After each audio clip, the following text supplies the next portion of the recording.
서울의 밤거리는 유난히 붉게 물들어 있었다. 가로등 불빛이 비에 젖은 도로 위에서 번져 흐르고 차창에 비친 얼굴들은 저마다 다른 사연을 안고 있었다. 그 속에서 이상철은 홀로 걷고 있었다. 아들을 찾아 서울까지 올라왔지만 돌아오는 길 그의 가슴은 분노와 배신감으로 들끓고 있었다. 지여가 내가 그럴 줄은 몰랐다. 속으로 중얼거리며 그는 주머니 속 손을 불끈 쥔다. 아들을 믿고 늘 뒷받침하며 살아왔다. 그런데 그가 본 것은 아버지를 속이고 가족을 외면한 채 어딘가로 향하는 지역의 뒷모습이었다.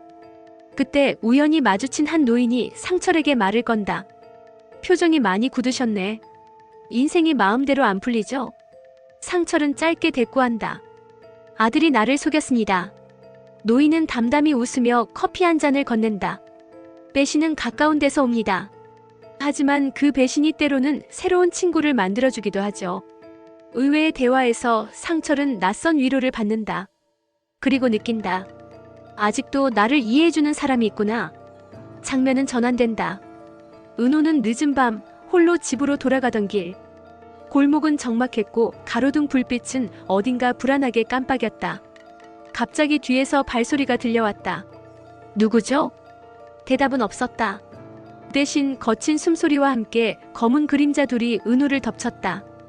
깍! 그녀는 손에 쥔 가방을 꽉 움켜쥐며 뒷걸음질 쳤지만 한 남자가 팔을 낚아채며 소리쳤다. 조용히 해.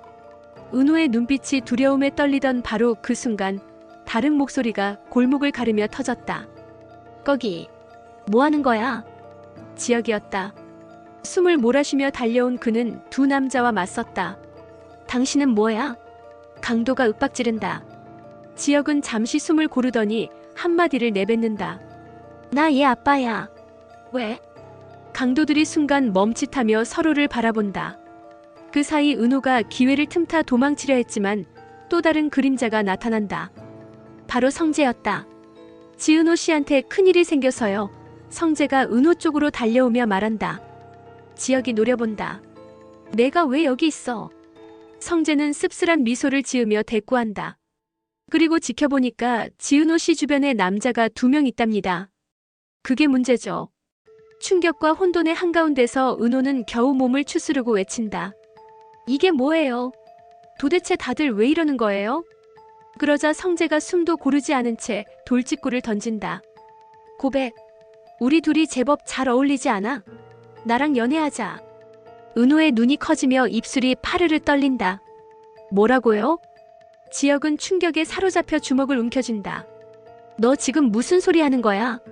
사건이 일단락되고 집 앞에 도착한 은호는 여전히 떨리는 손으로 열쇠를 꺼낸다. 그때 창문 너머로 그녀를 바라보는 지역의 목소리가 들린다. 지은호 괜찮아? 다친 데는 없어? 은호는 차갑게 대답한다. 당신이 뭘 신경 써요? 그러자 성재가 끼어든다. 너 바보야? 머리 안 돌아가? 신경 쓰일 만하네. 여러모로. 두 남자의 시선이 엇갈리고 은호는 그 사이에서 숨조차 제대로 쉬지 못한다. 서울의 새벽은 차갑게 내려앉았다. 이상철은 낯선 찻집 구석에 앉아 있었다. 그의 앞에는 낮게 웃음을 머금은 노인이 있었다. 전날 우연히 길에서 만났던 인연, 그러나 묘하게 마음이 끌렸다. 아들 녀석, 속을 썩였군요. 노인의 목소리는 낮고 굵었다. 상철은 고개를 끄덕이며 한숨을 내쉬었다. 지혁이는 늘 똑똑한 줄 알았습니다. 그런데 가족을 속일 줄은 몰랐지요. 노인은 찻잔을 기울이며 말했다. 배신은 곧 독립의 다른 이름이기도 합니다. 그 아이는 당신을 떠나야만 자기 인생을 살 수 있는 거예요. 상철은 고개를 저으며 속내를 내뱉었다. 나는 부모로서, 아버지로서 한 번도 저 아이를 놓아준 적이 없었습니다. 그래서 지금 이런 대가를 치르는 건가 봅니다. 노인은 잔잔히 미소 지으며 술잔을 내밀었다. 오늘부터 친구가 됩시다. 나도 딸에게 배신당한 적이 있어요. 배신당한 사람들끼리 술잔 기울이는 게 은근히 위로가 되거든. 상철은 잠시 머뭇거리다 잔을 들었다. 좋습니다. 나도 친구가 필요했습니다. 한편 은호는 여전히 충격에서 벗어나지 못한 채였다. 집 안부를 켠 채 거울 앞에서 멍하니 앉아 있었다. 강도 사건의 충격, 지역의 거짓된 대사, 그리고 성재의 돌발 고백. 은호는 거울 속 자신을 바라보며 속삭였다. 나는 왜 늘 이런 일에 휘말리는 걸까? 왜 나만? 눈가가 붉게 물들고 입술은 바짝 말라갔다. 그때 휴대폰 진동이 울렸다. 발신자는 지역. 은호는 한참을 망설이다가 결국 받지 않았다. 하지만 이내 다시 울린다. 이번엔 성재. 은호의 손이 덜덜 떨린다. 둘 다 왜 나를 놓아주지 않는 거야? 다음 날 카페. 은호는 평소보다 훨씬 일찍 출근해 청소를 하고 있었다. 카운터 너머로 지혁이 조심스럽게 들어왔다. 지은호 씨. 은호는 고개조차 들지 않는다. 어제 일은 미안합니다. 내가 더 빨리 달려갔어야 했는데. 은호는 빗자루를 3개 바닥에 내리치며 대답한다. 당신이 뭘 미안해해요? 내가 강도 만난 게 당신 탓인가요? 지혁은 잠시 말이 막히더니 낮게 덧붙인다. 그래도 내가 지켜주고 싶었습니다. 그 순간 은호가 고개를 들어 차갑게 묻는다. 지가 남친이야 뭐야 왜 그렇게 혼자 책임지려 해요? 지혁의 눈빛이 흔들리며 잠시 말문이 막힌다. 바로 그때 성재가 카페 문을 열고 들어온다. 분위기가 얼어붙는다. 은호야, 괜찮아? 다친 데는 없어? 은호가 대답하기 전에 지혁이 먼저 맞받아친다. 여긴 왜 또 왔습니까? 성재는 냉소적으로 웃으며 대꾸한다. 너 바보야? 머리 안 돌아가? 신경 쓰일 만하잖아, 여러모로. 두 사람의 기싸움이 카페 공기를 짓누른다. 은호는 두 손으로 귀를 막듯 소리쳤다. 그만해요. 둘 다 나 좀 가만히 두라고요. 그 시각 성희는 회사 사무실에서 조용히 회의 자료를 정리하고 있었다. 부하 직원이 불안한 눈빛으로 묻는다. 회장님, 은호 씨 쪽은 어떻게 하실 생각이십니까? 성희는 여유로운 미소를 지으며 대답한다. 나는 이미 판을 깔아놨습니다. 이제 그들이 알아서 흔들리기만 하면 돼요. 하지만 지혁 씨와 성재 씨가 동시에 은호 씨를 두고 다툰다면 그게 더 좋아. 혼란은 늘 새로운 기회를 낳으니까. 성희의 차가운 눈빛은 이미 모든 것을 꿰뚫고 있었다. 저녁 은호는 집으로 돌아가던 길. 갑자기 누군가 뒤에서 다가온다. 본능적으로 몸이 굳는다. 거기, 뭐 하는 거야? 낯선 남자의 목소리. 은호가 소스라치듯 뒤돌아보자 마주한 것은 강도도 지혁도 성재도 아니었다. 뜻밖에도 상철이었다. 아, 아버님? 상철은 당황스러운 표정으로 머뭇거린다. 지은호야, 내가 우연히 지나가다 본 거다. 혹시 또 무슨 일 생길까 싶어서. 은호는 잠시 멍하니 서 있다가 눈시울이 붉어진다. 저 괜찮아요. 근데 왜 저를? 상철은 씁쓸하게 웃는다. 내 비밀 내가 다 알았다. 그래서 내가 얼마나 힘들었을지도 알겠다. 미안하다. 나는 내 편이 되기로 했다. 은호의 눈물이 뚝뚝 떨어지고 상철의 눈빛은 흔들린다. 이제라도 아버지로서 해줄 수 있는 게 있다면 해보고 싶다. 서울의 밤은 여전히 무겁고 뜨거웠다. 거리에 네온사인이 번쩍이는 그때 은호의 집 앞에서 마주한 상철의 표정은 무너져 있었다. 내 비밀 이제 나도 알아버렸다. 그의 목소리는 떨리고 있었다. 은호는 두 손을 움켜쥐고 고개를 숙였다. 아버님. 그녀의 눈가에 맺힌 눈물이 뚝 떨어졌다.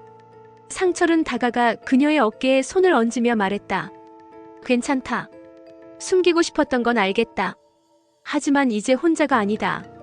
내 뒤엔 내가 있다. 그 순간 멀리서 지혁과 성재가 동시에 나타났다. 두 남자의 눈빛은 곧장 서로를 겨눴다. 여긴 왜 왔어? 지혁이 낮게 내뱉는다. 성재는 코웃음을 치며 대꾸한다. 지은호 씨한테 큰일이 생겼다길래 달려온 게 잘못이냐? 당신은 그녀를 더 힘들게 하고 있어. 웃기지 마. 넌 남편도 아니고 애인도 아니잖아. 지가 남친이야 뭐야? 서늘한 기운이 세 사람 사이를 가르며 퍼져나갔다. 다음 날 카페. 은호는 여전히 떨리는 손으로 커피잔을 닫고 있었다. 지혁이 문을 열고 들어서자 은호는 짧게 쏘아붙였다. 왜 이렇게 일찍 왔어? 지혁은 진지한 표정으로 대답했다. 코디네이터는 시작과 마감을 책임지는 게 역할이잖아요. 은호는 비웃듯 한숨을 내쉬었다. 아유 고집. 아, 짜증나. 지혁이 억울한 듯 맞받아친다. 은호 씨가 더 고집이에요. 그 순간 성재가 들어온다. 두 남자의 얼굴에 긴장이 흘렀다. 성재는 의도적으로 지역 앞에 서며 은호를 향해 부드럽게 말한다. 은호야, 괜찮아? 다친 데는 없지?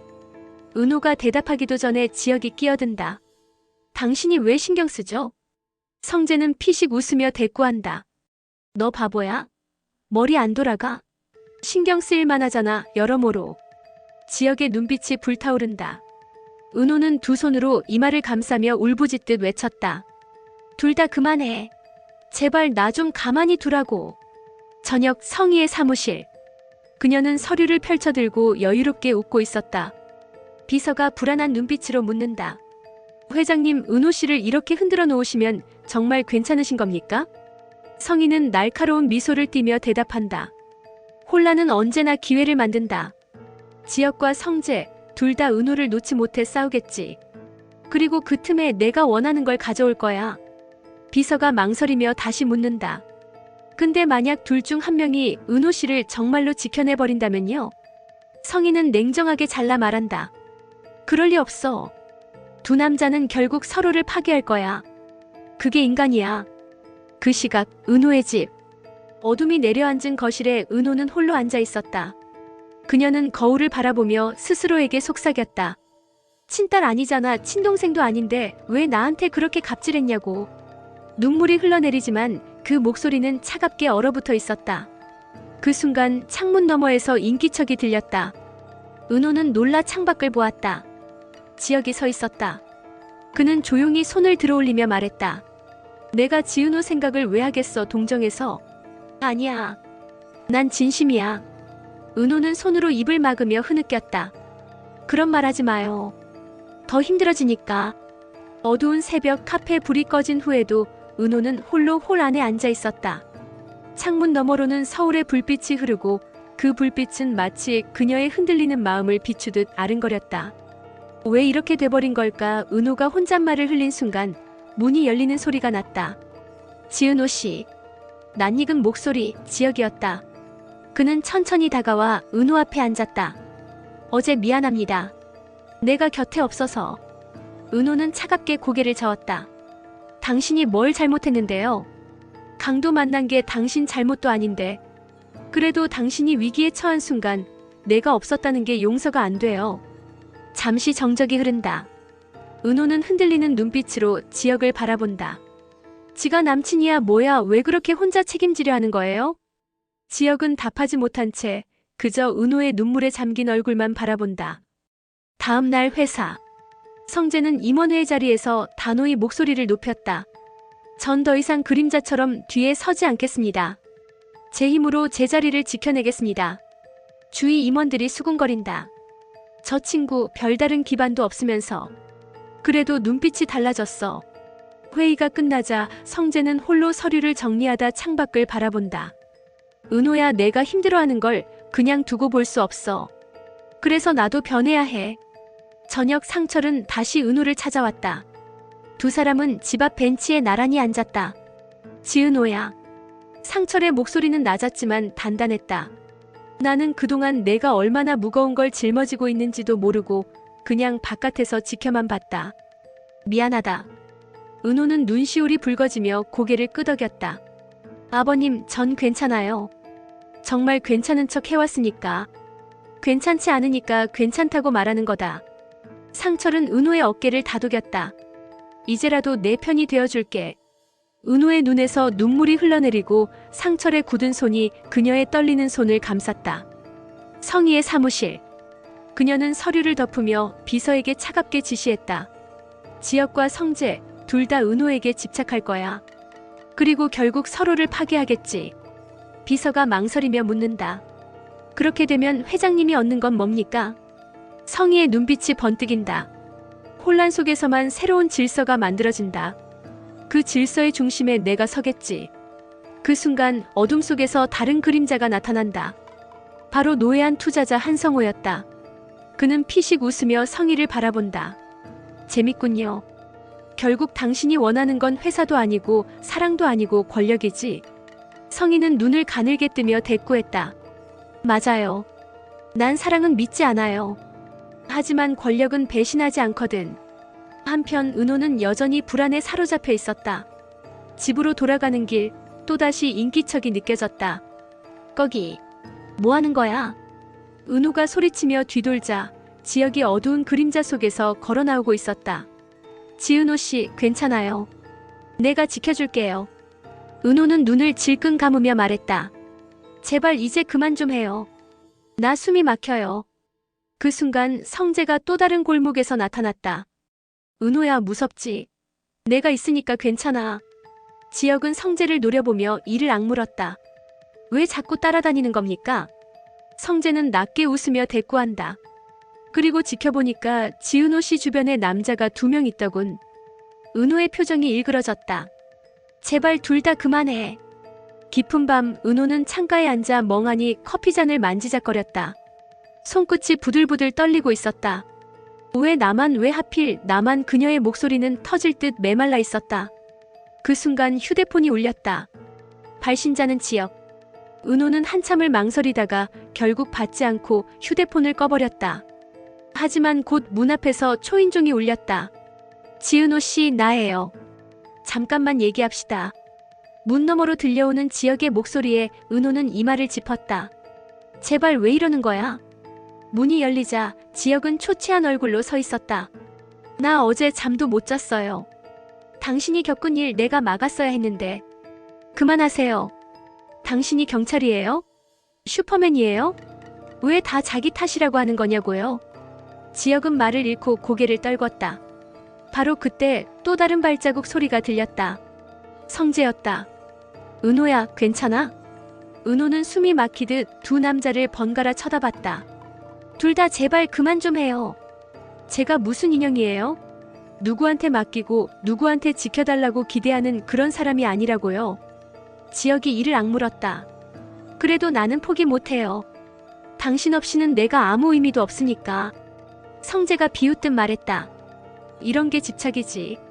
은호야, 내가 힘들면 내가 너 대신 웃어줄 수도 있어. 그런데 저 사람은 내 고통까지 다 껴안으려 하잖아. 내가 더 무너질 걸 알아도. 은호가 울먹이며 외쳤다. 그만해요. 두 사람 다 나 좀 놔줘요. 다음 날 아침 상철은 홀로 공원을 거닐다 우연히 한 노인을 만난다. 그 노인은 다름 아닌 조옥래의 오랜 지인이자 은호 사건의 비밀을 알고 있는 인물이었다. 자네 지혁 아버지 맞지? 상철이 놀라며 고개를 끄덕였다. 은호 양, 사실 그 아이가 숨기고 있는 비밀 나도 조금 들었네. 상철의 얼굴이 굳어졌다. 무슨 비밀 말입니까? 노인은 고개를 저었다. 내가 말할 수는 없어. 다만 자네 아들이 알게 되면 세상은 뒤집어질 걸세.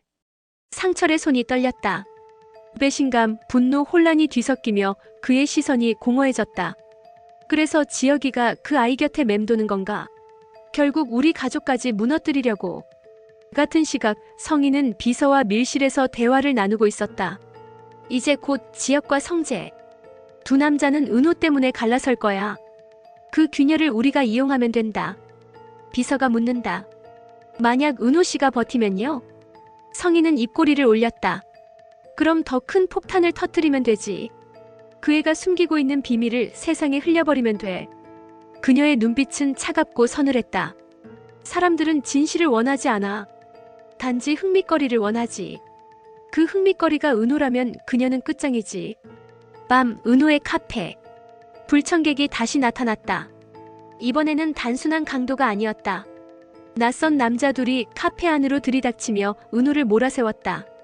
야, 너 우리랑 얘기 좀 해야겠다. 뭐예요? 당신들 누구야? 우리가 누군지는 중요하지 않아. 다만 내가 지고 있는 빚, 그거 좀 갚아야겠지? 은호의 얼굴이 하얗게 질렸다. 그건 제가 해결할 문제예요. 제발 나가주세요. 남자들이 위협적으로 다가오자 지혁이 문을 박차고 들어왔다. 거기서 멈춰. 뒤이어 성재도 들어왔다. 은호야. 물러서. 세 사람 사이에 팽팽한 긴장이 흘렀다. 결국 남자들은 비웃듯 떠나가며 한마디 던졌다. 이 판 곧 시끄러워질 거야. 준비나 해라. 폭풍 같은 긴장 후 은호는 무너져 내렸다. 왜 자꾸 이런 일만 생기는 거야? 지혁이 다가가 그녀를 붙잡으려 하자 은호는 밀쳐냈다. 당신들 때문에 더 힘들어져요. 제발 그냥 놔주세요. 성재도 말을 잃고 고개를 떨궜다.